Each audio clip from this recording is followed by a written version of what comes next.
Genius, welcome back to my channel. So genius, हम discuss कर रहे थे कैपिटल स्ट्रक्चर के प्रैक्टिकल क्वेश्चन, जिसमें आज अपन करेंगे प्रैक्टिकल क्वेश्चन नंबर 11, जो कि हमारे लेटेस्ट स्टडी मटेरियल के अकॉर्डिंग लास्ट प्रैक्टिकल क्वेश्चन है। अगर इसके आगे ऐड होते हैं तो मैं प्लेलिस्ट अकॉर्डिंगली एडिट कर दूंगी, तो आपको टेंशन लेने की जरूरत नहीं है। ठीक है, प्रैक्टिकल क्वेश्चन नंबर 11 को ध्यान से देखना, क्योंकि काफी बड़ा क्वेश्चन है और इसका सॉल्यूशन भी काफी बड़ा है। बहुत लोग तो कह रहे थे हमें समझ ही नहीं आ रहा है कि हम इसमें करें क्या, इसे पढ़े क्या। बट आपको बिल्कुल भी टेंशन लेने की जरूरत नहीं है। जैसे ही लेक्चर एंड होगा आपको एकदम मक्खन वाला समझ में आने वाला है। पर आपको क्या करना है, मेरे साथ साथ चलना है। ठीक है, जैसे जैसे जो जो बोलती जा रही हूँ इत्मीनान से सुनना है, और जो जो लिखाती जाती हूँ वो लिखते जाना है। ठीक है, बस आपको इतना काम करना है, सिर्फ मुझे फॉलो करना है, आपका सारा काम अपने आप हो जाएगा।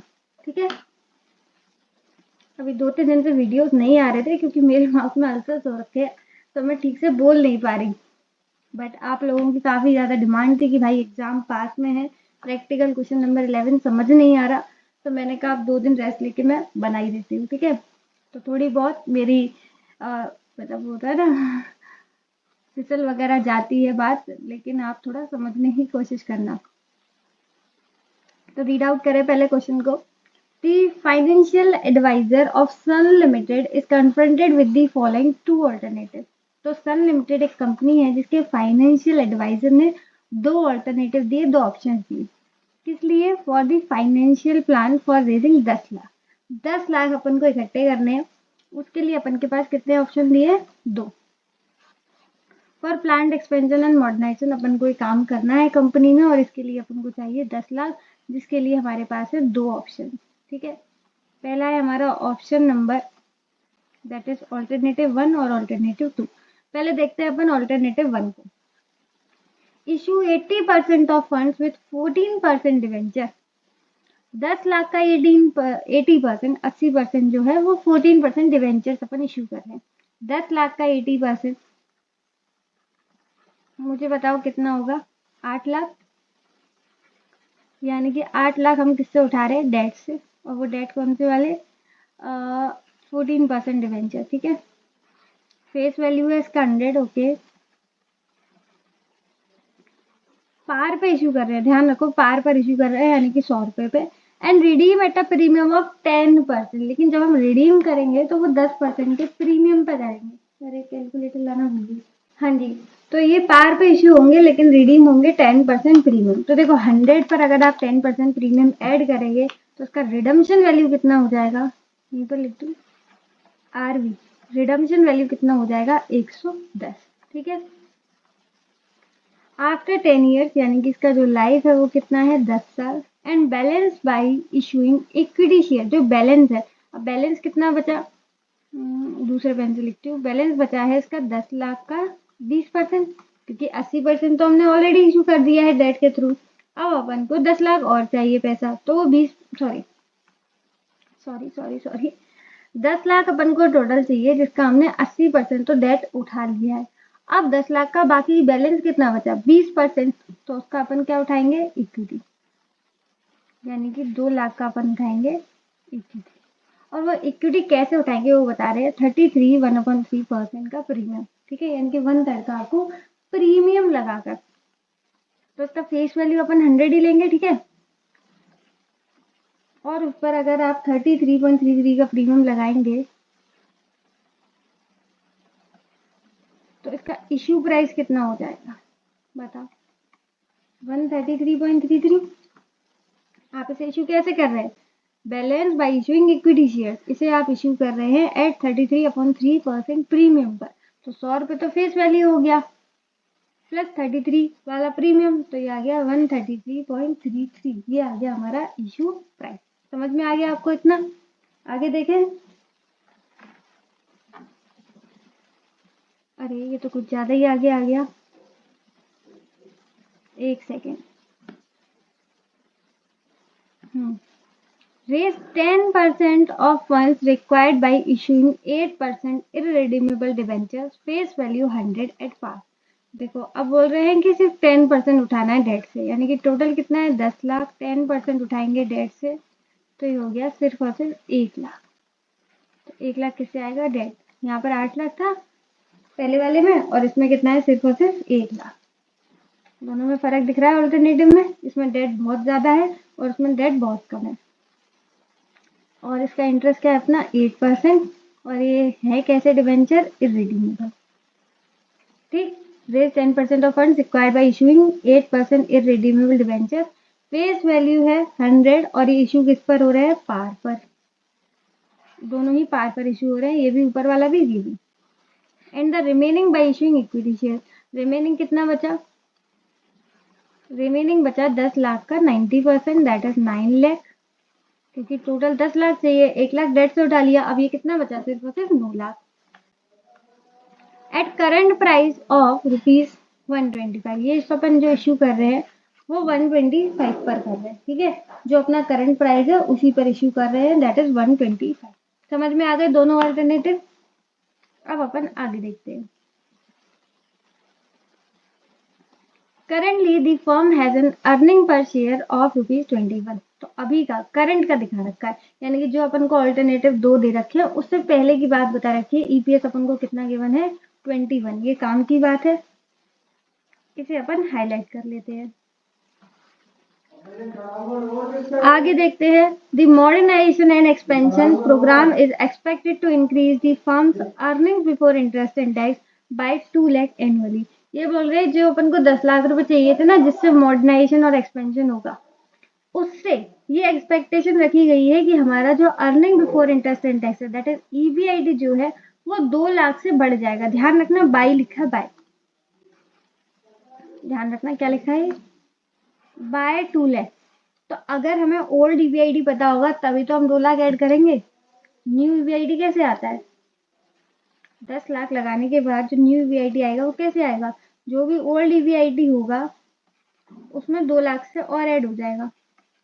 2 लाख से अपन में बनने वाला है, तो ओल्ड ईबीआईडी कितना है ये अपन को नहीं पता, तो अपन को पहले ओल्ड ईबीआईडी कैलकुलेट करना पड़ेगा, तभी अपन को न्यू ईबीआईडी पता चलेगा। ठीक है।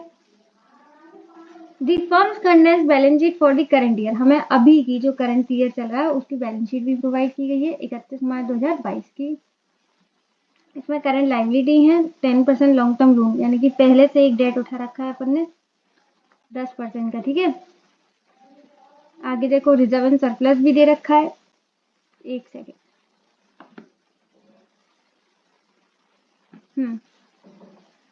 इक्विटी शेयर कैपिटल, यानी कि पहले से भी इक्विटी लगा हुआ है। ठीक है, 20 लाख का। Current asset 16 lakh. Plant and equipment 34 lakh. इसका हमें कुछ करना ही नहीं है। आगे देखते हैं, यानी कि हाँ, यहाँ से देखते हैं। However, the financial advisor is concerned about the effect that issuing of debt might have on the firm. Financial adviser ने हमें 2 अल्टरनेटिव तो दे दिए, लेकिन उसे अभी भी डर लग रहा है कि भाई अगर जब डेट लगेगा ना तो कुछ ना कुछ फर्म पर इफेक्ट आएगा, तो उसे डेट से थोड़ा सा डर लग रहा है कि उससे कुछ ना कुछ फर्क आएगा। आगे वो बोल रहा है the average debt ratio for firms in industries, यानी कि जिस इंडस्ट्री में हम काम कर रहे होंगे, हमारी फर्म काम कर रही होगी, उधर का डेट रेशियो की बात कर रहे हैं, वो है 35%। कितना है? 35%। हमारा नहीं, उन लोगों का जो बाकी इंडस्ट्री में काम कर रहे हैं। तो एक एवरेज इंडस्ट्री का निकाला है। ठीक है। He believes that if this ratio is exceeded, the PE ratio of the company will be 7 because of the potential greater risk. ये बोल रहा है अगर हमारा इंडस्ट्री के रेशियो से भी अगर रेशियो बढ़ गया ना, देखो इंडस्ट्री का रेशियो क्या है? 35%। तो बोल रहा है अगर हमारा डेट रेशियो इंडस्ट्री के रेशियो से बढ़ गया, यानी कि अगर हमारा डेट रेशियो 35% से बढ़ गया, तो फिर हमारे में रिस्क ज्यादा हो जाएगा, क्योंकि हमारे में डेट ज्यादा हो जाएगा तो हमारे में रिस्क ज्यादा हो जाएगा, और रिस्क ज्यादा हो जाएगा तो बोल रहे हैं पी रेशियो हमारा कितना हो जाएगा? 7। पी रेशियो कितना हो जाएगा? 7। यानी कि इसको सिंपल भाषा में अगर मैं बोलूँ तो अगर डेट रेशियो 35% से ज्यादा हो गया तो पी रेशियो आपको कितना लेना है? 7। ओके। आगे देखते हैं। If the firm increases equity capital by more than 10%, लेकिन बोल रहे हैं अगर हमारी जो इक्विटी है वो इंक्रीज हुई है 10% से, then he expects P ratio of the company will increase to 8.5%। अब बोल रहे हैं, फिर पी रेशियो की बात बोल रहे हैं, पी रेशियो हो जाएगा आपका 8.5। पहले उन्होंने जो पी रेशियो बताया वो डेट की कंडीशन लगाकर बताया था, और अब पी रेशियो बना रहे हैं वो इक्विटी की कंडीशन लगा के बोल रहे हैं। अब आपको कौन सी देखनी है भाई, आपको भी तो पता होना चाहिए कि किसकी लेकर चलें। तो आगे उन्होंने एक लाइन इसलिए लिख दी कि irrespective of the debt ratio, यानी कि अगर आप इक्विटी वाली कंडीशन सेटिस्फाई होगी ना तो आप डेट वाली कंडीशन को बाद में जान दो, खुद ही बोल रहे हैं। ठीक है, दोनों कंडीशन देखनी है, लेकिन अगर इक्विटी वाली भारी पड़ गई तो आप इक्विटी की बात मानेंगे, डेट की कंडीशन को हटा देंगे। Irrespective of the debt ratio, debt ratio को मत देखना, फिर आप 8.5 ही लेना पी रेशियो। तो उसको सिंपल सिंपल सिंपल भाषा में बोलूँ, एकदम आसान शब्दों में बोलूँ तो अगर आपकी इक्विटी 10% से बढ़ गया तो आपका पी रेशियो 8.5 है। अगर आपका इक्विटी 10% से बढ़ गया, यानी कि कुछ भी आता है 20, 30, 40 कुछ भी आता है, तो आपका पी रेशियो 8.5 है। फिर आपको ये वाली चीज देखनी ही नहीं है। ठीक है, और अगर नहीं बढ़ा है फिर आपको डेट रेशियो चेक करना पड़ेगा। ठीक है, तो चेक तो आपको दोनों ही करने हैं, लेकिन मेन जो रहेगा वो किसका दबाव रहेगा, इक्विटी का। हाँ जी, बस थोड़ा सा और रह गया। ठीक है, क्वेश्चन में ही टाइम लग रहा है, पर ये आपके लिए क्वेश्चन जितना अच्छे से समझ में आएगा उतना आपको आसानी से सॉल्यूशन भी हो जाएगा। टैक्स रेट बोल रहे हैं 25% लगा देंगे। Assume target dividend pay out ratio under each alternative 60%, यानी कि हमारा डिविडेंड पे आउट रेशियो 60% है दोनों ही ऑल्टरनेट, मतलब जो भी हमारी अर्निंग होगी उसका 60% हम डिविडेंड बांट देंगे फॉर द नेक्स्ट ईयर। ठीक है, अच्छा यहाँ पर एक बात बताऊँ, प्रैक्टिकल क्वेश्चन नंबर 11 में ना कुछ गलतियां भी आई थी। देखो वो मुझे अभी याद आई, क्योंकि जब मैंने इसका सॉल्यूशन देखा था और अभी जब मैं क्वेश्चन देख रही हूँ तो देखो 60% बोल रहे हैं for the next year, next year बोल रहे हैं, तो जो भी इसका डिविडेंड आएगा वो D1 ही तो होना चाहिए, जो भी तो आएगा उसका D1 होना चाहिए। लेकिन हमारे इंस्टीट्यूट ने उसे D0 लिया है, हमारे इंस्टीट्यूट की महानता है। लेकिन फिर भी ये आपको चीज रखनी है, और एग्जाम में एजम्पशन भी लिया ना कि भाई इसे D0 मान लें, क्योंकि हमारे इंस्टीट्यूट ने माना है, और इंस्टीट्यूट ने माना है तो हमारा जो भी वहाँ पर कॉपीज वगैरह चेक करेंगे उनके पास वही सॉल्यूशन जाएंगे, तो वो भी इसे D0 ही मानेंगे। तो आपकी गलती ना हो तो आप भी इसे D0 मानना, मैं उसी के अकॉर्डिंग आपको क्वेश्चन सॉल्व कराऊंगी। ठीक है, and growth rate to be 10%, और ग्रोथ रेट कितनी दे रही है, 10%। अब एक चीज और देखो, जब उन्होंने ग्रोथ रेट 10% दे दी है तो हम ग्रोथ वाला ही तो फॉर्मूला यूज करेंगे, पर इंस्टीट्यूट ने यहाँ पर सिंपल फॉर्मूला यूज किया है। बट अगेन जैसा इंस्टीट्यूट ने किया हमें वैसा करना पड़ेगा। तो ये चीज मैंने आपको बता दी कि यहाँ पर इस चीज का जो सॉल्यूशन है इंस्टीट्यूट ने गलत कर रखा है। ये सब किसके लिए, कॉस्ट ऑफ इक्विटी, वहीं पर तो काम आता है D1/P0 + G, वही सारी चीजें। ये फॉर्मूला आपको पता होगा। ठीक है, सजेस्ट, ऐसा मैं मान के चलती हूँ, suggest with reason which alternative is better on the basis of each of the following. अभी आपको 3 क्राइटेरिया दे रखे हैं, इनके बेसिस पर आपको पता करना है कि ऑल्टरनेटिव 1 अच्छा है, ऑल्टरनेटिव 2 अच्छा है। ऑल्टरनेटिव पहला क्या है क्राइटेरिया, ईपीएस और एमपीएस आपको चेक करना है। ठीक है, तो ईपीएस एमपीएस के लिए क्या होती है मुझे बताओ, कंडीशन ये होती है हायर द बेटर, जितना ज्यादा होगा उतना अच्छा है। तो अगर ऑल्टरनेटिव 1 में अच्छा है तो आपको उसे सिलेक्ट करना है, ऑल्टरनेटिव 2 में अच्छा है तो उसे सिलेक्ट करना है। फाइनेंशियल लेवरेज, लेवरेज का मतलब आपने अगर चैप्टर पढ़ा होगा, मेरे यूट्यूब चैनल पर भी पूरा लगा हुआ है लेक्चर, तो आप एक बार देख लेना उसका वन शॉट वगैरह, उसमें मैंने इसका पूरा कॉन्सेप्ट क्लियर कर दिया है। यहाँ पर सिर्फ इतना बताऊंगी, लेवरेज का सिंपल भाषा में यहाँ समझो रिस्क, तो यानी कि ये होगा हमारा लोअर द बेटर, तो जिसमें कम हो आपको वही ऑल्टरनेटिव सेलेक्ट करना है। ठीक है, थर्ड है हमारा weighted average cost of capital and marginal cost of capital, यानी कि ओवरऑल हमारे जो पैसे की है वो कॉस्ट कितनी आ रही है, तो again it's lower the better, जितनी कॉस्ट कम आएगी उतना ही फायदा है। तो जिस ऑल्टरनेटिव में कम आई वही आपको सिलेक्ट करना है। ठीक है, ये lower the better, higher the better, ये सब चीजें आपको पता होनी चाहिए, जिससे कि आप डिसीजन सही दे पाओ एज अ चार्टर्ड अकाउंटेंट। ठीक है, तो अगर आप ये क्वेश्चन देखो तो इसमें भाई लेवरेज का भी है और कॉस्ट ऑफ कैपिटल का भी है, तो ये दो चैप्टर अगर आते होंगे तभी ये क्वेश्चन आ पाएगा।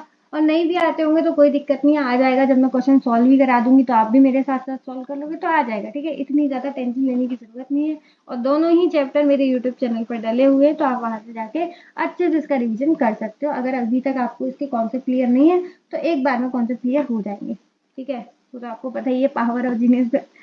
ओके, जोक्स अपार्ट, ये क्वेश्चन थोड़ा सा बड़ा है तो टाइम ज़्यादा लगेगा, इसलिए आपका मुझे पेशेंस भी ज़्यादा चाहिए। पेशेंस लेवल अच्छे से रखना, ठीक है। क्योंकि इस तरीके का अगर क्वेश्चन आ गया ना एग्जाम में तो आपके 15 से 20 मार्क्स कहीं नहीं गए, सीधे सीधे आपके 15 से 20 मार्क्स सीधे सीधे ऐसे आ जाएंगे। तो आपके पास होने में एफएम के एग्जाम में एग्जामेशन लाना और 90 लाना बहुत आसान आ जाएगा, ठीक है। तो इस क्वेश्चन को ऐसा थ्रेट मत देखो कि ऐसा क्वेश्चन इतना बड़ा आ जाएगा तो बैंड बच जाएगा, ठीक है। इसे अपॉर्चुनिटी देखो कि अगर ये क्वेश्चन आ गया तो आपके 15 से 20 मार्क्स सीधे सीधे मिल जाएंगे, बाकी क्वेश्चन पर और आपका आ जाएगा मार्क्स, ठीक है। तो अच्छी खासा टोटलिंग बन जाएगा।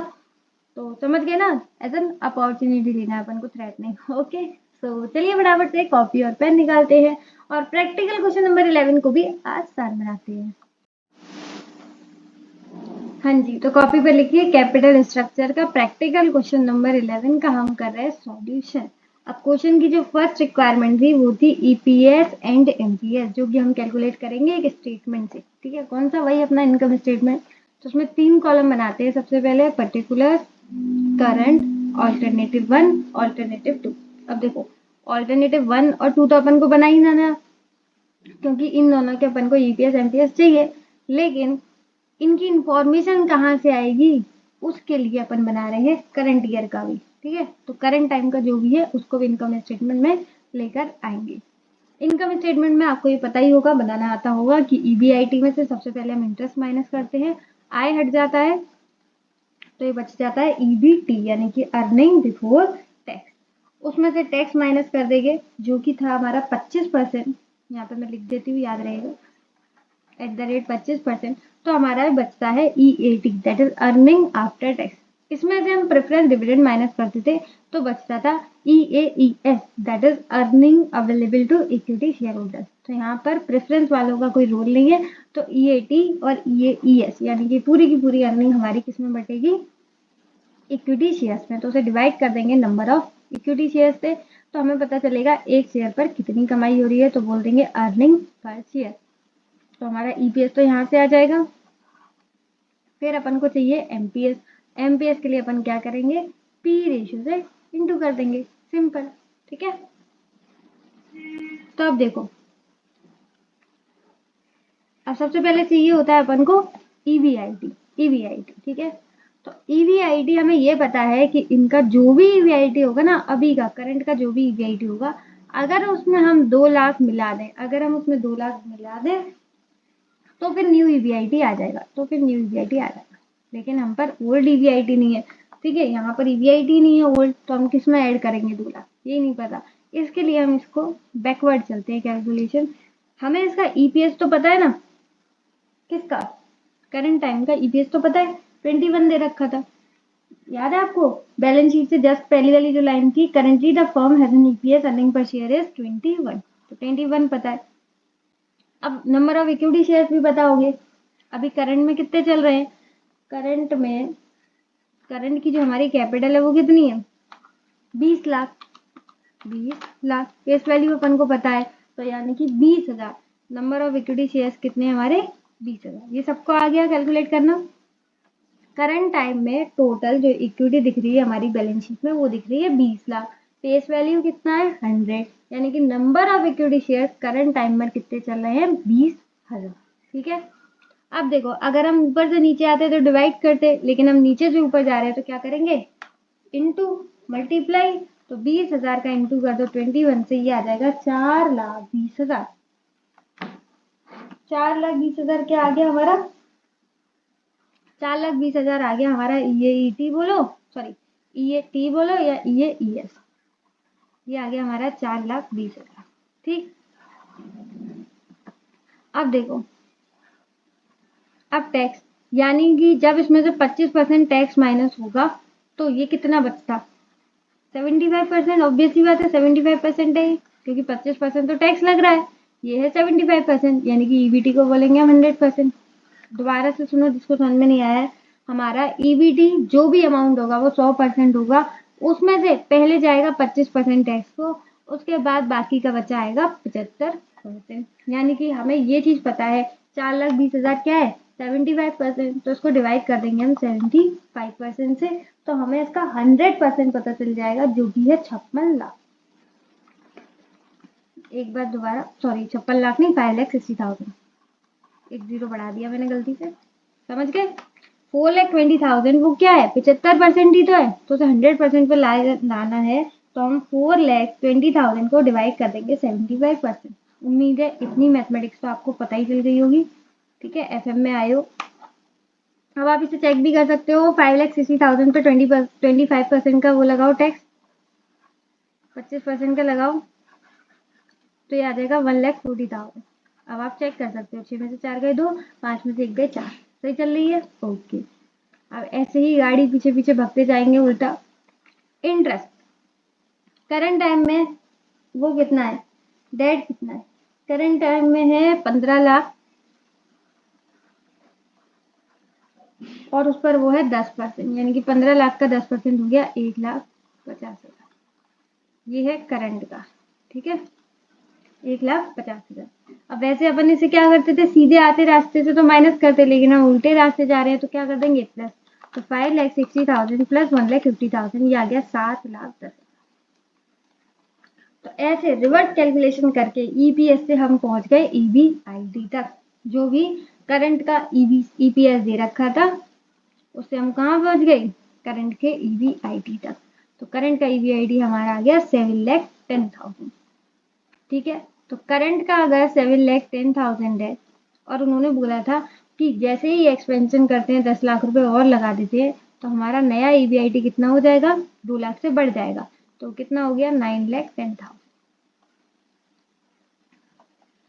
अब वो एक्सपेंशन चाहे आप ऑल्टरनेटिव 1 से करो या ऑल्टरनेटिव 2 से करो, उन्होंने बोला था 2 लाख से पैसा बढ़ जाएगा, यानी कि हमारा कितना हो गया 7,10,000 प्लस 2 लाख, ये आ गया 9,10,000, यानी कि दोनों का न्यू ईबीआईटी हमारा कितना आ गया 9,10,000, ठीक है।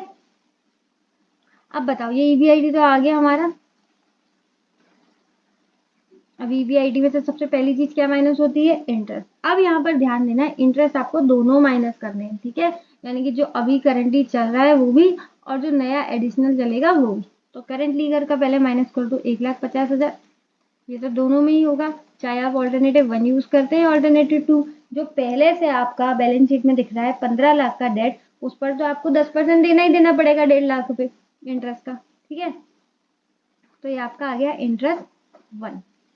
अब आपको एक और इंटरेस्ट माइनस करना पड़ेगा, इंटरेस्ट 2। इंटरेस्ट 2 वो कैसे माइनस करेंगे, दोनों में अलग अलग है तो ध्यान से देखना। ऑल्टरनेटिव 1 का माइनस करते हैं पहले। ऑल्टरनेटिव 1 में हम डेट कितना उठा रहे हैं बताओ, ऑल्टरनेटिव 1 में डेट उठा रहे थे अपन 80%, यानी कि 8 लाख, और वो भी कितने परसेंट वाला, 14% वाला। तो 8 लाख का 14% ये आ गया 1,12,000, 1,12,000, ठीक है। ऑल्टरनेटिव 2 में हम डेट कितना उठा रहे थे, सिर्फ और सिर्फ 10%, जैसे 1 लाख, 1 लाख ही उठा रहे थे, और इसका इंटरेस्ट रेट बताओ मुझे। इंटरेस्ट रेट दे रखा था 8% इज रिडीमेबल डिवेंचर, 8%। तो 1 लाख का 8% हो गया 80,000, सॉरी 8,000, अरे कहाँ दिमाग जा रहा है मेरा, 8,000, ठीक है। कभी एक जीरो बढ़ जाता है, कभी एक जीरो कम हो जाता है। चलो तो देखो जो अभी करंट में हमारा डेट यूज हुआ है वो तो हमने दोनों का माइनस कर दिया 1,50,000 लाख। साथ में ऑल्टरनेटिव 1 में जो हम डेट ला रहे हैं वो 8 लाख का 14% ला रहे हैं तो उसका इंटरेस्ट डाल दिया। ऑल्टरनेटिव 2 में हम 1 लाख का 8% का डेट उठा रहे हैं तो हमने उसका इंटरेस्ट डाल दिया, ठीक है। अब दोनों के इंटरेस्ट माइनस करेंगे तो हमारा ईबीटी आ जाएगा। तो 9,10,000 हमारा न्यू ईबीआईटी है, जिसमें से कि 1,50,000 लाख रुपए पुराना इंटरेस्ट और एक नया इंटरेस्ट, ये आ जाएगा 6,48,000, ठीक है। तो डेट वालों से पैसा बचकर आ गया 6,48,000। इस पर हमें 25% का टैक्स चार्ज करना है, तो हो गया 162,000। तो ये कितना बच जाएगा 4,86,000। ठीक है, अब यहाँ तक इसमें भी पहुंच जाते हैं अपन। 9,10,000 में से पहले पुराना वाला माइनस कर दो, फिर नया वाला माइनस कर दो, ये आ जाएगा 7,52,000। ठीक है, इसमें से आप 25% टैक्स चार्ज करो, 188,000। टैक्स काट दो फटाफट से 752 में से, तो ये आ गया 564,000। ठीक है, यानी कि एक तरफ हम बहुत पास कहानी तक पहुंच चुके हैं। दोनों का अपन को earning available equity share holders पता है 486 और 564। बस अपन को नंबर ऑफ इक्विटी शेयर्स पता चल जाए तो हम इसे डिवाइड कर देंगे। ठीक है, तो चलो नंबर ऑफ इक्विटी शेयर्स निकालने चलते हैं। कौन से चाहिए? नई वाले। ठीक है, नंबर ऑफ इक्विटी शेयर्स, अच्छा देखो ध्यान से, नंबर ऑफ इक्विटी शेयर्स अपन को पता चल जाएंगे तो अपन क्या कैलकुलेट कर लेंगे? ईपीएस। फिर उस ईपीएस के लिए अपन को क्या चाहिए? PE ratio. क्या चाहिए? पीई रेशियो, तभी तो एमपीएस निकल पाएगा। और पी रेशियो को अपन को इक्विटी कंडीशन और डेट कंडीशन सेटिस्फाई करनी पड़ेगी, ये दोनों कंडीशन देखने पड़ेंगे, तभी हम पी रेशियो कैलकुलेट कर पाएंगे। ठीक है, याद है बोला था 7% कर दो, 8.5% कर दो, तो वो कैसे करना है? 7 करना है, 7 करना है पी रेशियो या 8.5 करना है। ठीक है, वो हमें किससे पता चलेगा? डेट कंडीशन और इक्विटी कंडीशन। लेकिन इनके लिए अपन को सबका अमाउंट पता रहना चाहिए, क्योंकि डेट रेशियो के लिए फॉर्मूला क्या होता है? Debt upon capital employed. Percentage change in equity के लिए क्या होता है? उन्होंने बोला था ना 10% से अगर इक्विटी बढ़ जाती है तो हमें इक्विटी चेक करनी पड़ेगी कितने परसेंट से चेंज हुआ, कितने परसेंट से बढ़ा, तो उसके लिए अपन को फॉर्मूला लगाना पड़ेगा, change in equity upon equity into 100। यही तो होता है कि कितना चेंज हुआ, पहले से कितना इक्विटी था, इंटू कर देंगे 100 से, तो परसेंट में आंसर आ जाएगा। सही है, तो ये सब चीजें पता करने के लिए हमको एग्जैक्ट अमाउंट पता होने चाहिए सबके, डेट का भी, इक्विटी का भी और रिजर्व एंड सरप्लस का, सबका ही पता होना चाहिए, तभी तो हम टोटल कैपिटल एम्प्लॉयड निकालेंगे। ठीक, तो सबका अमाउंट अपन को पता होना चाहिए। तो सबसे पहले हम डेट का पता करते हैं। ये सब चीजें हमें पहले वाले में तो कोई दिक्कत ही नहीं है, पता हो नहीं हो, क्योंकि हम तो ऑल्टरनेटिव 1 2 कर रहे हैं ना। तो देखो सबसे पहले ऑल्टरनेटिव 1 में एक तो पुराना डेट होगा। पुराना डेट कितना है? 15 लाख का। ये तो चलेगा ही चलेगा, चाहे आप ऑल्टरनेटिव 1 सेलेक्ट करो या 2 करो, ये तो चलेगा ही चलेगा। अब न्यू डेट कैसे चेक करेंगे वो ध्यान से। न्यू डेट कैसे चेक करेंगे? न्यू डेट सीधा सीधा आपको दे रखा है कि अपन को 10 लाख का कितना परसेंट उठाना है? 10 लाख का आपको उठाना है 80%। तो यहां से आपका न्यू आ गया 8 लाख। ठीक है, यहाँ पे 10 लाख का आपको कितना उठाना है? 10%। तो न्यू डेट कितना आ गया आपका? 1 लाख। तो ये था हमारा ओल्ड डेट, ये था हमारा न्यू डेट, और ये आ जाएगा हमारा टोटल डेट। 8 और 5 13, यानी कि 23 लाख। 15 और 1 16, 16 लाख। तो 23 लाख और 16 लाख क्या आ गया हमारा टोटल डेट। समझ गए कैसे आया? ओल्ड और न्यू को मिक्स करके। उसी तरीके से इक्विटी चेक करते हैं। अब इक्विटी कैसे चेक करेंगे? तो पहले इक्विटी ऑलरेडी है हमारे पास 20 लाख की, आई गेस, हाँ बैलेंस शीट में दिख रही है 20 लाख की। ये दोनों केस में होगी, चाहे आप ऑल्टरनेटिव 1 सेलेक्ट करो या 2, क्योंकि ये क्या है? Old equity. अब हमें निकालनी है न्यू इक्विटी। न्यू इक्विटी में ध्यान रखना, न्यू इक्विटी कैसे निकालेंगे? न्यू इक्विटी कैसे निकालेंगे? न्यू इक्विटी कितनी, सबसे पहले नंबर ऑफ शेयर्स और वो सब निकाल दो। ठीक है, न्यू इक्विटी के लिए देखो आप कि पहले वाले में 10 लाख का 80% ये जा रहा है, यानी कि 20 लाख, यानी कि अपन को कितना चाहिए? 2 लाख। 10 लाख टोटल चाहिए, जिसमें 80% आपका डेट जा रहा है, तो 2 लाख रुपए इक्विटी के लिए चाहिए। लेकिन ध्यान रखना, इक्विटी का हम इश्यू प्राइस कितना कर रहे हैं? इश्यू प्राइस कितना कर रहे थे? प्रीमियम लगा के, ये मैंने आपको समझाया भी था 133.33, क्योंकि 100 रुपये फेस वैल्यू था और इसका 1/3 आपका प्रीमियम था, तो 100 रुपये का 1/3 निकालोगे तो 33.33 आएगा। ठीक है, इससे हम निकाल लेते हैं नंबर ऑफ शेयर्स। तो 2 लाख डिवाइडेड बाय 133.33, ये आ गया 1500। कितना आ गया? 1500। ये क्या है? ये है नंबर ऑफ शेयर। कैसे निकाले? जो भी हमें अमाउंट चाहिए था उसको हमने डिवाइड कर दिया इश्यू प्राइस, उससे हमने डिवाइड कर दिया इश्यू प्राइस, तो कितना आ गया? 1500। ठीक है, तो 1500 इंटू फेस वैल्यू कितना था? 100। 1500 इंटू फेस वैल्यू कितना था? 100, तो ये आ गया 1,50,000। 1,50,000। तो ये हमारी ओल्ड इक्विटी, ये हमारी न्यू इक्विटी। 21,50,000 हो जाएगी हमारी टोटल इक्विटी। ये सब मुझे यहाँ से हटाने पड़ेंगे, मैं इसको यहाँ पर करके दिखा देती हूँ आपको। ठीक है, इक्विटी के लिए सबसे पहले हमें नंबर ऑफ शेयर्स चाहिए होते हैं, जो कि कैसे कैलकुलेट होता है? जो भी हमें अमाउंट चाहिए उसका डिवाइड कर देंगे इश्यू प्राइस से। तो अमाउंट हमें चाहिए था 2 लाख रुपए, इश्यू प्राइस था 133.33, तो ये हो जाएगा हमारा 1500। अब इक्विटी को निकालने के लिए number of shares into face value, 1500 into 100 कितना हो गया? 1,50,000। ठीक है, अब मैं ये सब यहाँ से हटा देती हूँ। ठीक है,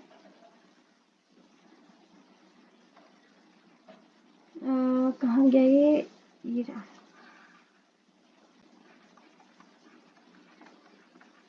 ठीक, अब इधर आ जाओ, सेम टू सेम यही काम अपन को इधर करना है। यहाँ पे जगह नहीं बची बिल्कुल।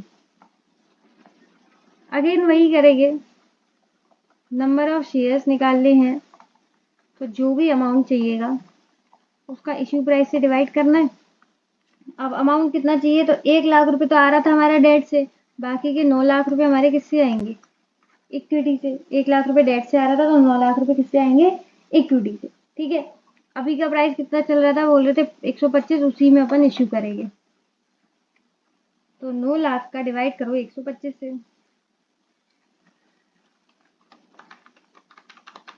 ये आ गया 7200, 7200।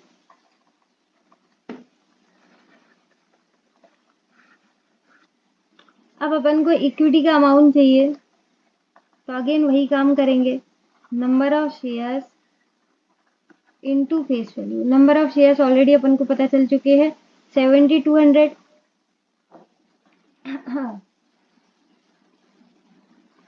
7200 इंटू फेस वैल्यू कितना है? 100।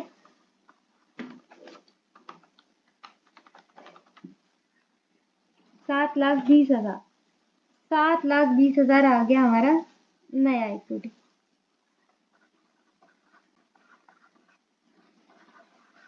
समझ गए? नंबर ऑफ शेयर 7200, इक्विटी का अमाउंट आ गया 7,20,000। तो यहाँ पर लिख देते हैं नई इक्विटी हमारी 7,20,000। तो टोटल कितना हो जाएगा? पहले से 20 लाख थे, 7 लाख और आ गए, ये आ गया हमारा 27,20,000। 27,20,000 ये आ गया हमारा टोटल इक्विटी।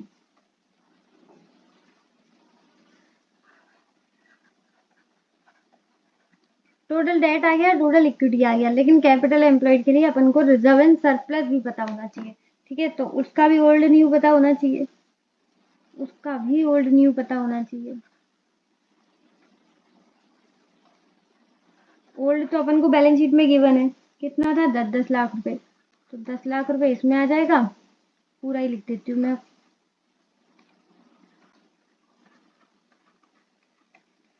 10 लाख इसमें भी आ जाएगा। ठीक है,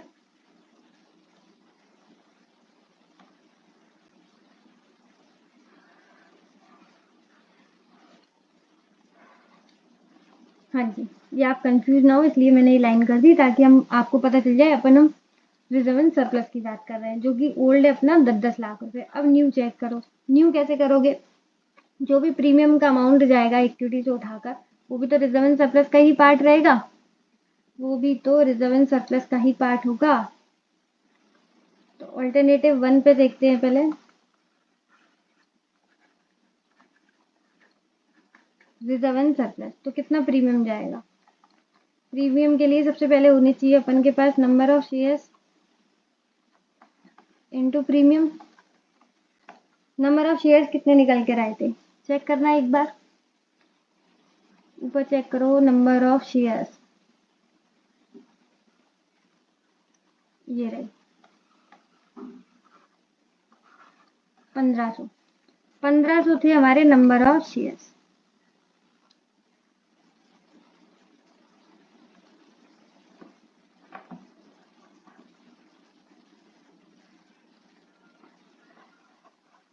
प्रीमियम का अमाउंट कितना था? 33.33। ये आपको याद आ रहा होगा, ये सारी चीजें अपन ना शेयर्स वाले चैप्टर में हम करते थे 12th स्टैंडर्ड में, कि इक्विटी शेयर कैपिटल में हम जो अमाउंट डालते थे वो फेस वैल्यू से इंटू करके डालते थे, और जो हम प्रीमियम का अमाउंट डालते थे वो प्रीमियम वाले से करते थे। ठीक है, तो देखो टोटल कितना था 133.33, तो 100 तो अपन ने इक्विटी में डाल दिया, बाकी का 33.33 जो बचा वो प्रीमियम में डालेंगे, तो एट द एंड तो रिजर्व एंड सरप्लस में ही जाता था।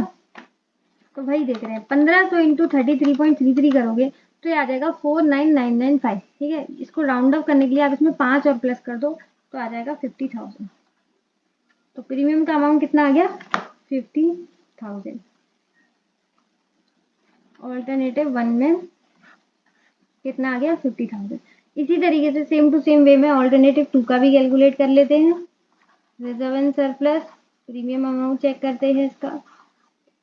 अगेन वही फॉर्मूला लगाएंगे, number of shares into premium का जो भी था पर शेयर।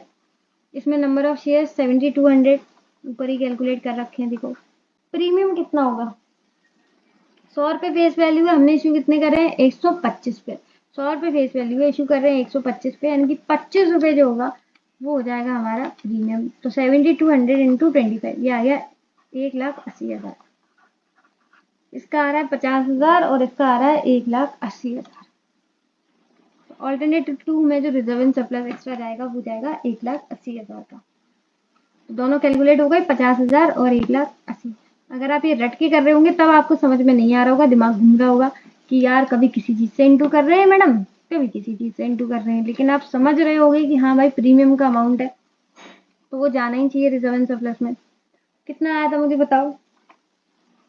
50,000 आया था ना, मैं तो खुद ही भूल गई, एक सेकंड। 1500 का इंटू करा था मैंने, हाँ 50,000 आया था।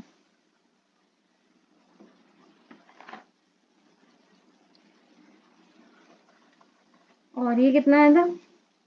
ये आया था 1,80,000। तो अब दोनों को टोटल कर लो, ये आ जाएगा 10,50,000,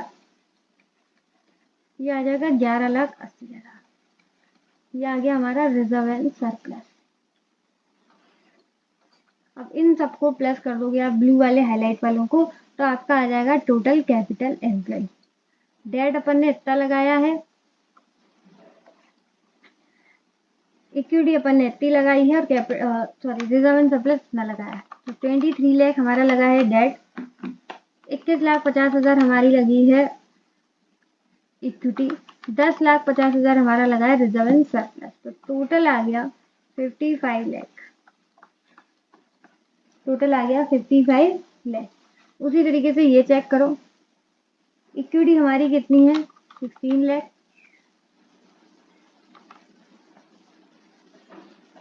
और सॉरी डेट हमारा है 16 लाख, इक्विटी हमारी 27,20,000, और रिजर्व एंड सरप्लस है हमारा 11,80,000। तो ये आ गया हमारा टोटल 55 लाख। तो टोटल एम्प्लॉयड आ गई हमारी 55। ओके, अब बस आपको टेंशन नहीं लेनी है, मुझे मालूम है आप थक गए होंगे। अब हमारा सारा काम हो चुका है, बस एक बार मैं इस चीज की फोटो ले लूँ, ठीक है, ताकि मुझे बार बार नीचे ऊपर ना आना पड़े। एक बार इसकी फोटो ले लेती हूँ, डन। चलो आप भी चाहो तो फोटो ले लो ताकि आपको चेक ना करना पड़े। ये सब पता है हम किसके लिए कर रहे हैं? पी रेशियो के लिए, ताकि हमारा पी रेशियो सही आ जाए और तभी हमारा एनपीएस सही आएगा। तो देखो डेट कंडीशन और इक्विटी कंडीशन चेक करते हैं। डेट कंडीशन पहली हमारी डेट रेशियो का मतलब होता है डेट अपॉन कैपिटल एम्प्लॉयड। इसमें हमारा डेट कितने का लगा, देखो फर्स्ट वाले में तो चेक ही नहीं करेंगे, ठीक है, ऑल्टरनेटिव 1 में चेक करेंगे। डेट कितना लग रहा है? पहले वाले केस में डेट हमारा लग रहा है पहले वाले केस में 23 लाख। सब कुछ हरे पेन से करती हूँ मैं। 23 लाख, ठीक है। और टोटल कैपिटल एम्प्लॉयड कितना लग रहा है? 55। तो 23 लाख हमारा आउट ऑफ 55 लाख, यानी कि टोटल पैसा लगा है कंपनी में 55 लाख, लेकिन उसका डेट का पोर्शन कितना है? 23 लाख। और यही चीज मैं परसेंटेज में पता करूं तो इसका आ गया 41.8%। 41.8%, यानी कि डेट रेशियो आ गया हमारा 41.8%, ठीक है। अब बताओ उन्होंने क्या बोला था? बोला था अगर 35% से एक्सीड कर जाए ना तो पी रेशियो आपका हो जाना चाहिए 7, यानी कि इसके अकॉर्डिंग यहाँ पर हमारी जो कंडीशन है वो सेटिस्फाई हो गई है। तो हमारा पी रेशियो कितना होना चाहिए? 7। किसमें? ऑल्टरनेटिव 1 में। अब ऑल्टरनेटिव 2 चेक करते हैं। इसमें टोटल तो वही था 55 लाख, लेकिन डेट का अमाउंट कितना था? 16 लाख। तो 16 लाख डिवाइडेड बाय 55 लाख, ये आ गया 29.09, 29% एक तरीके से, ठीक है। पूरा भी लिख सकते हो आप 29%। मुझे बताओ 29% 35% से कम है, तो यहाँ पर हमारा पी रेशियो 7 नहीं होगा, ठीक है, क्योंकि यहाँ पर कंडीशन सेटिस्फाई नहीं हुई। समझ में आ गया? उन्होंने बोला था 35% से ऊपर होना चाहिए तभी आपका पी रेशियो 7 है। तो यहाँ पर 35% से ऊपर है तो 7 हो गया, यहाँ पर नहीं है तो नहीं हुआ, ठीक। लेकिन उन्होंने फिर कहा था कि भाई इक्विटी कंडीशन जरूर चेक कर लेना, क्योंकि इक्विटी कंडीशन तो इतनी बड़ी है जो आपकी डेट कंडीशन को भी फेल कर सकती है। तो आप इक्विटी चेक कर सकते हो कि कितना परसेंट इंक्रीज हुआ है। तो देखो पहले इक्विटी कितना था? पहले था हमारा इक्विटी 20 लाख। पहले तो दोनों केस में सेम ही था, दोनों केस में सेम था। लेकिन यहाँ पर जो टोटल इक्विटी जो इंक्रीज हुआ है वो सिर्फ और सिर्फ हुआ है 1,50,000 से, सिर्फ और सिर्फ हुआ है 1,50,000 से। तो 1,50,000 से हमारी इक्विटी बढ़ी है और पहले कितनी थी? 20 लाख से। तो ये हो गया 7.5%। यहाँ चेक करते हैं, यहाँ पर जो इक्विटी बढ़ा है वो बढ़ा है 7,20,000 से, और पहले कितना था? 20 लाख। ये हो गया 36%। दोनों का हमने percentage change in equity, percentage change यहाँ पर बोलो या इंक्रीज बोलो, बात एक ही रहेगी, क्योंकि इक्विटी में बढ़ ही रहा है, ठीक है। तो चेंज का मतलब यहाँ पर क्या रहेगा? बढ़ रही है इक्विटी। यहाँ पर कितने से बढ़ रही है? 7.5% से, और यहाँ पर कितने से बढ़ रही है? 36% से। अब देखते हैं उन्होंने क्या कंडीशन बोला था। उन्होंने बोला था कि अगर 10% से बढ़ जाए इक्विटी तो पी रेशियो आपको लेना है 8.5। पी रेशियो लेना है आपको 8.5। मुझे बताओ क्या ये 10% से बढ़ी है? बोलो, क्या ये 10% से बढ़ी है? नहीं। क्या ये 10% से बढ़ी है? नहीं, ठीक है। अगर बढ़ी होती तो हम 80.5 ले लेते, यहाँ पर नहीं बढ़ी है तो हम 8.5 पी रेशियो नहीं लेंगे, नहीं लेंगे। तो मैम फिर पी रेशियो क्या लेंगे? फिर जो डेट वाला बोल रहा है वही पी रेशियो ले लो, यानी कि 7। तो यानी कि फर्स्ट वाले केस में पी रेशियो हो गया हमारा 7, ठीक है। एक सेकेंड, पेन क्यों नहीं चल रहा? इतना बड़ा क्वेश्चन है ना, ये भी थक गए बेचारे। चलो अब यहाँ देखो उन्होंने क्या बोला था कि अगर 10% से इक्विटी बढ़ जाए तो पी रेशियो क्या होगा? 8.5। यहाँ 10% से बढ़ गया, क्या बताओ? 36% हो गया। ऑब्वियस ही बात है 10% से बढ़ चुका है तो हमारा जो पी रेशियो हो जाएगा वो क्या हो जाएगा? 8.5, क्योंकि यहाँ पर कंडीशन सेटिस्फाई हुई है। तो इसमें हो गया 8.5। तो पी रेशियो ऑल्टरनेटिव 1 में कितना लेना है? 7, और 2 में कितना लेना है? 8.5। चलो फटाफट से लिख ही देते हैं ऊपर।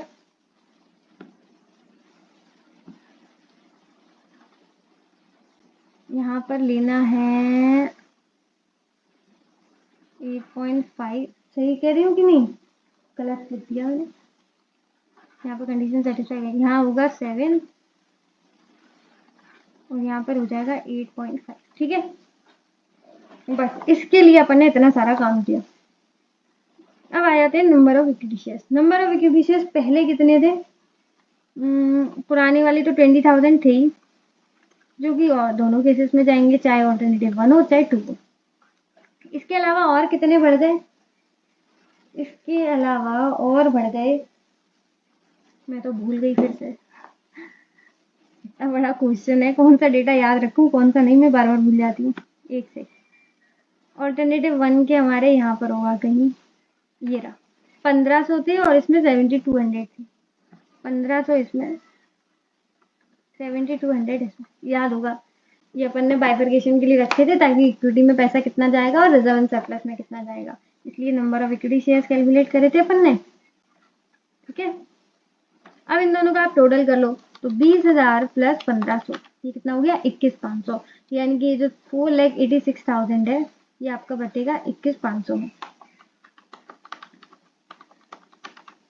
ये आ गया 22.6। उप्स,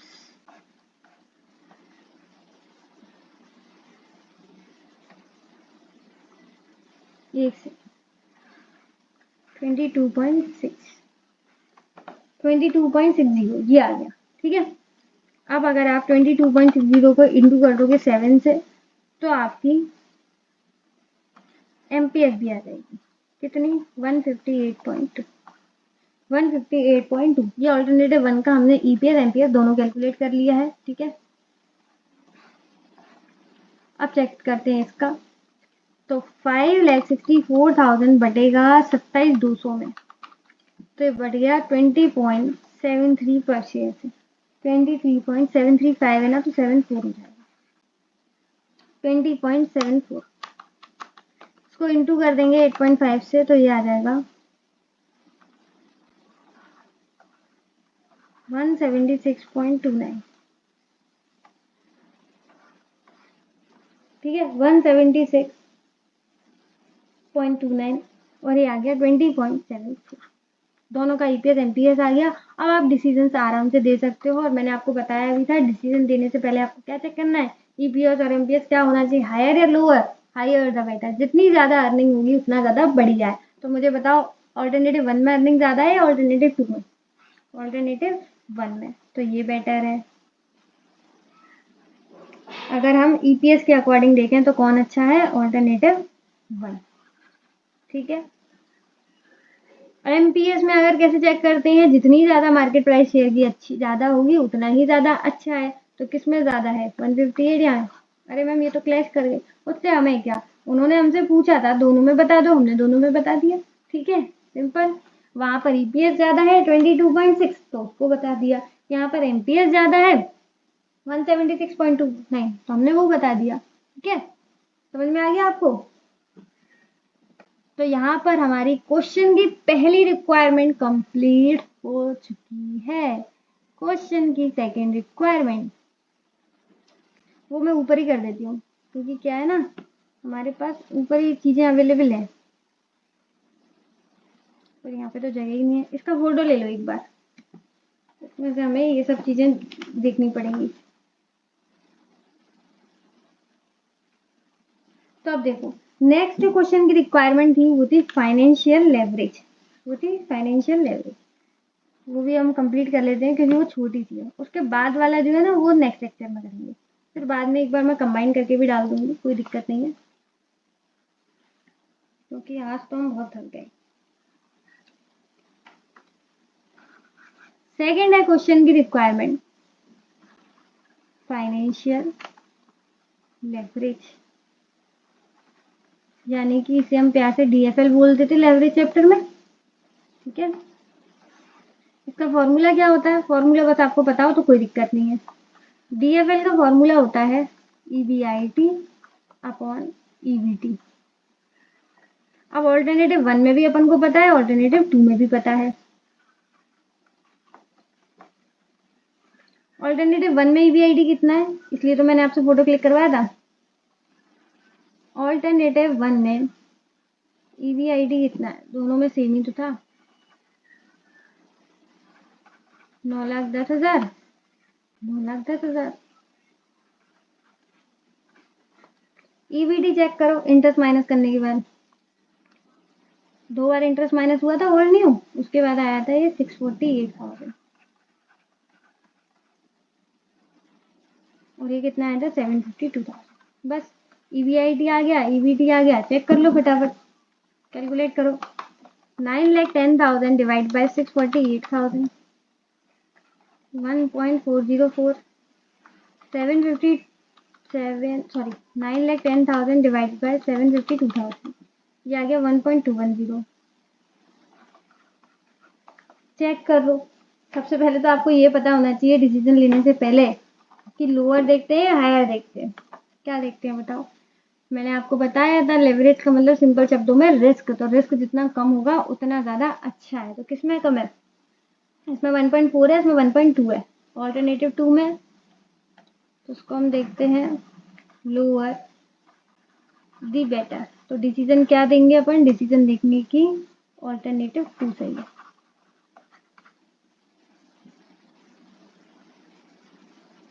समझ गए? तो बस आपको डिसीजन देने से पहले ये भी पता होना चाहिए क्या देखना चाहिए, ज़्यादा या कम। ईपीएस एमपीएस में हमने क्या देखा था? Higher the better. जिस ऑल्टरनेटिव में ज़्यादा था ईपीएस उसको सिलेक्ट किया, जिसमें एमपीएस ज़्यादा था उसको सिलेक्ट किया। या हम क्या देख रहे हैं? Lower the better. जिसमें फाइनेंशियल लेवरेज कम होगा वही अच्छा है, क्योंकि उसमें ही रिस्क कम होगा। ठीक है। और आपको पता होगा सेकेंड वाले में हमने डेट कम यूज़ किया है, तो उसमें रिस्क कम होगा, ऑब्वियस ही बात है। पहले वाले में तो डेट ही इतना अपन ने ले लिया 80%, 8 लाख रुपए एक्स्ट्रा। ठीक है, आपको समझ ही आ रहा होगा। बाकी अभी क्वेश्चन की थर्ड रिक्वायरमेंट बाकी है, लेकिन जैसे कि मैंने आपको बताया था आज मेरे बोलने में थोड़ी दिक्कत है, मैंने इतना बोल लिया वो भी बहुत बड़ी बात है। तो बाकी क्या मैं नेक्स्ट लेक्चर में अपलोड करूँगी, और फिर बाद में दोनों वीडियोस को कंबाइन करके भी एक वीडियो डाल दूंगी, तो कहीं ढूंढनी नहीं पड़ेगी आपको।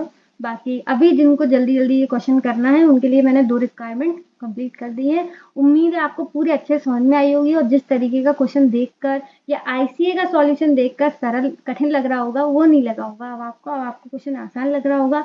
तो कमेंट में अपना फीडबैक जरूर दे दीजिएगा। बाकी लाइक शेयर एंड सब्सक्राइब कर दो चैनल को। आज के लिए बस इतना ही। इसी के साथ इसी तरीके से खुश रहिए, मुस्कुराते रहिए। मिलते हैं नेक्स्ट वीडियो में, तब तक के लिए bye bye. Be happy always.